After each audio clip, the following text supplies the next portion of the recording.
दोस्तों, जौनपुर का एक इलाका पड़ता है, उसका नाम है गौरा बादशाहपुर। और जो गौरा बादशाहपुर है, इस इलाके का रहने वाला एक लड़का होता है जिसका नाम अभिनव होता है। दोस्तों, अभिनव के जो पिता होते हैं उनका नाम रमेश चंद्र होता है।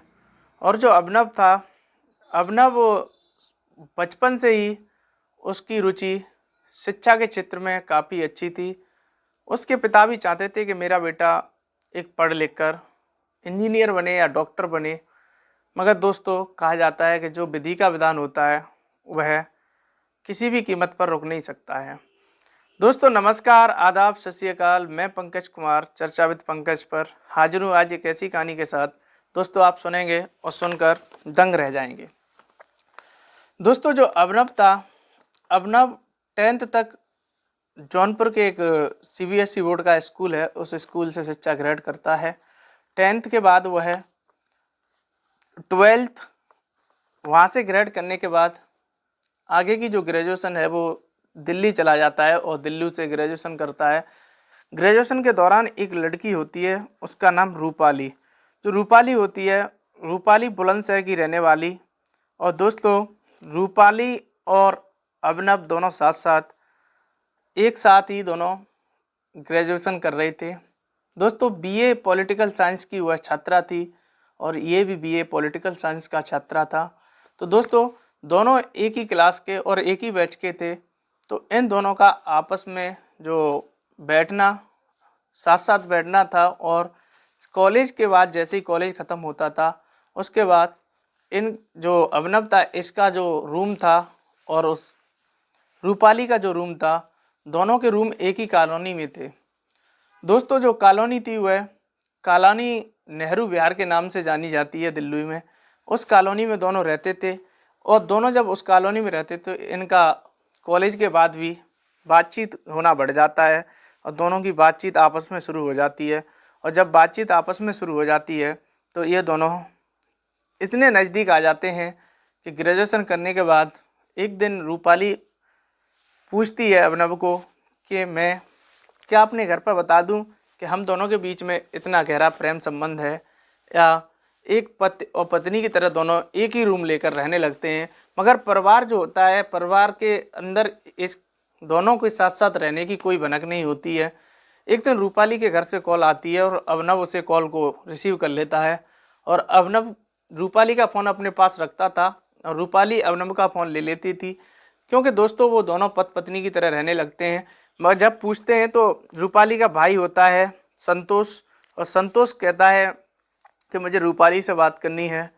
तो दोस्तों, अभिनव कुछ चिड़चिड़ा स्वभाव का था, उसका गर्म मिजाज का था, उसका जो स्वभाव था थोड़ा गर्म टाइप का था। तो जब रूपाली की कॉल की बार बार वो हट करता है और मना करता है तो वो कहता है, रूपाली का फ़ोन तू कौन होता है? तो रूपाली का फ़ोन रूपाली को दे, तू क्यों अपने पास रखे हुए है? तो दोस्तों, जब अभिनव से ये बोलता है तो अभिनव को गुस्सा आ जाती है और कह देता है कि मैं रूपाली का पति हूँ। दोस्तों, इस पर जो रूपाली का भाई संतोष होता है वो आक्रोश गुस्सा हो जाता है कि रूपाली वहाँ रहकर पढ़ाई कर रही है, ना कि हमने रूपाली की कहीं शादी की है, सो तू पति कौन होता है, पति वाला। दोस्तों, जब ये बात संतोष के मन में एक तरीक़ा से इस तरह बैठ जाती है, वो अपने पिता रविंद्र को बताता है। और पिता को जब शाम को घर पर आते हैं तो बताता है, उसकी माँ बैठी हुई होती है, उसकी छोटी बहन होती है। उसे सारी हकीकत जब रूपाली को के बारे में बता देता है। जब हकीकत पता लगती है तो दोस्तों, रूपाली को वो लोग घर पर बुला लेते हैं। जब रूपाली को घर पर बुला लेते हैं तो अभिनव दिल्ली अकेला रहने लगता है। और जब अकेला रहने लगता है तो उसे कहीं ना कहीं रूपाली की कमी महसूस होने लगती है। दोस्तों, जो अभिनव था, उसके पिता रमेश चंद्र को इसके बारे में बिल्कुल भनक नहीं थी कि मेरा बेटा किसी लड़की से प्यार करता है। वो तो चाहते थे कि मेरा बेटा ये पढ़ लिख कर या तो इंजीनियर बनेगा या डॉक्टर बनेगा। मगर दोस्तों, उन्हें ये कहाँ पता था कि मेरा बेटा BA पॉलिटिकल साइंस से कर रहा है, तो न तो ये इंजीनियरिंग लाइन में जा रहा है, नहीं तो डॉक्टर लाइन में जा रहा है। मगर दोस्तों, रमेश चंद्र एक साधारण परिवार से थे, वो किसान थे। तो वो खेती बाड़ी से जितना भी पैसा आता था वो अपने बेटे के लिए भेज देते थे। मगर दोस्तों, जो रूपाली होती है, रूपाली को घर पर समझाया जाता है, बहन भी समझाती है, माँ भी समझाती है, और संतोष की पत्नी होती है राधिका, वो भी समझाती है। मगर रूपाली को उनकी बात ऐसे बुरी लगती हैं जैसे कि दोस्तों कोई उस पर कटे हुए पर नमक छिड़क रहा है। रूपाली किसी की भी बात नहीं मानती है और उसका अभिनव से लगातार कांटेक्ट होता रहता है और एक दिन वो भागने का प्लान बना लेती है। दोस्तों एक अच्छी शिक्षा होने के बावजूद भी अभिनव ये नहीं सोचता कि भागने से मेरा परिवार की जो इज्जत है वो इज्जत चली जाएगी, मगर वो भी दोस्तों उसके साथ तैयार हो जाता है और रूपाली को बुलंदशहर से वो ले जाता है और दिल्ली के एक दूसरे इलाके में वो रूम लेते हैं जहाँ किसी घर वाले को भनक भी नहीं थी और रहने लगते हैं। दोस्तों इधर अभिनव के पिता रमेश चंद्र एक त्यौहार दीपावली का आता है उस पर इंतजार करते हैं और अभिनव घर पर नहीं आता है। जब अभिनव के पास कॉल की जाती है तो अभिनव कहता है कि पिताजी मेरी परीक्षा है और मैं परीक्षा के चलते हुए घर पर नहीं आना चाहता, क्योंकि मैं चाहता हूँ कि मेरा जो परीक्षा है वो अच्छे नंबर से उत्तीर्ण हो।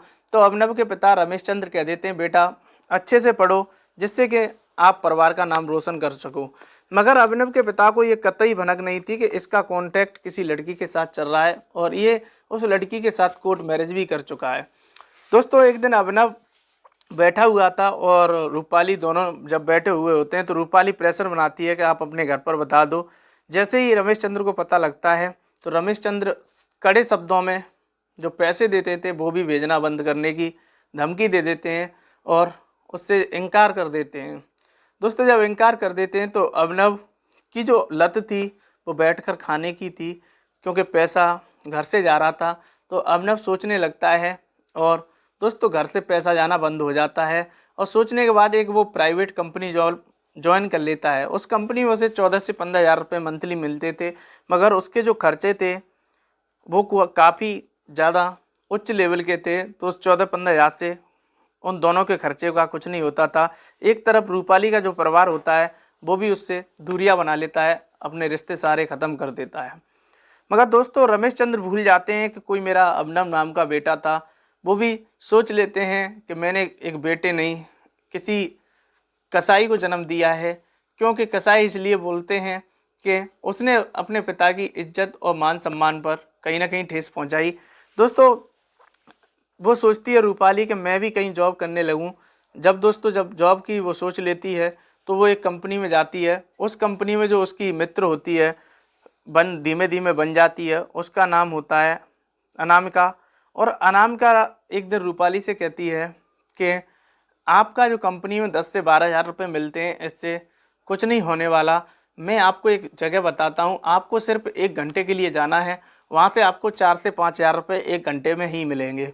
दोस्तों रूपाली ये सुनकर सोचने के लिए मजबूर हो जाती है और सोचती है क्यों ना उसी जगह पर जाया जाए। और दोस्तों उस जगह की उसके बारे में वो जानकारी ले लेने लगती है, क्योंकि जो अभिनव का टाइम था वो रात को 10 बजे आता था। और रूपाली की जो मित्र थी अनामिका वो कहती है कि दिल्ली का एक बाज़ार सजता है और उस बाज़ार में 7 से 8 बजे आप जाइए, अभिनव को भी नहीं पता लगेगा और 4 से 5 हज़ार रुपये पैसे भी आपको मिलते रहेंगे 1 घंटे के। दोस्तों ये बात जब रूपाली को अच्छे तरीक़ा से पता लग जाती है तो रूपाली एक दिन मन विचार कर लेती है और उसी कोठे पर चली जाती है। वो कोठा दोस्तों वैश्याओं का कोठा होता है। वहाँ पर मर्द जिस्म का व्यापार करते हैं। मर्द अपने जिस्म का भरपाई करने के लिए दोस्तों अपनी जो उनकी आवश्यकताएं होती हैं, शारीरिक आवश्यकताएं, उनकी भरपाई करने के लिए वह वहाँ पर आते थे, उसके बदले पैसे देकर जाते थे। दोस्तों क्या होता है कि रूपाली को वहाँ आदत पड़ जाती है वो आने जाने की, और वो डेली जाती है और जाने के बाद 7 से 8 जाती है और 9 बजे तक घर पर लौट आती है, क्योंकि 10 बजे अभिनव का आने का समय होता है। दोस्तों जब उस कोठे पर उसका नियम बन जाता है तो एक दिन अभिनव का जो मन होता है वो कंपनी से जल्दी आ जाता है और देखता है कि रूपाली घर पर नहीं है। तो वो सोचता है और कुछ समय बाद जब रूपाली लौट कर आती है तो रूपाली को पूछता है कि कंपनी ने आपको इतनी देर में छोड़ा क्या, इतनी लेट आने का मकसद क्या है आपका। तो रूपाली कहती है कंपनी का जो मेरा काम है अभी नाइट की ड्यूटी है और वो 9 बजे कंपनी छोड़ती है। तो दोस्तों जब ये बोलती है तो अभिनव को कहीं ना कहीं इस बात पर शक हो जाता है, मगर अभिनव और रूपाली की बात पर बिल्कुल गौर नहीं देता है और दूसरे दिन भी वो कंपनी चला जाता है। वहाँ पर अभिनव का जो एक मित्र बनता है उसका नाम होता है विनय। और जो विनय होता है, विनय कहता है कि देख बीवी तो तेरी जो है वो एक तरीक़ा से शारीरिक तेरी इच्छाएं पूरी करती है वो, मगर मैं आज एक ऐसी जगह ले चलता हूँ वहाँ तुझे सुंदर से सुंदर लड़कियां मिलेगी और तू अपनी जो शारीरिक इच्छाएं वहाँ से भी पूरी कर सकता है। मगर अभिनव का जब वो बातें करता है उससे तो अभिनव का मन करने लगता है, अभिनव उसी कोठे पर पहुँच जाता है।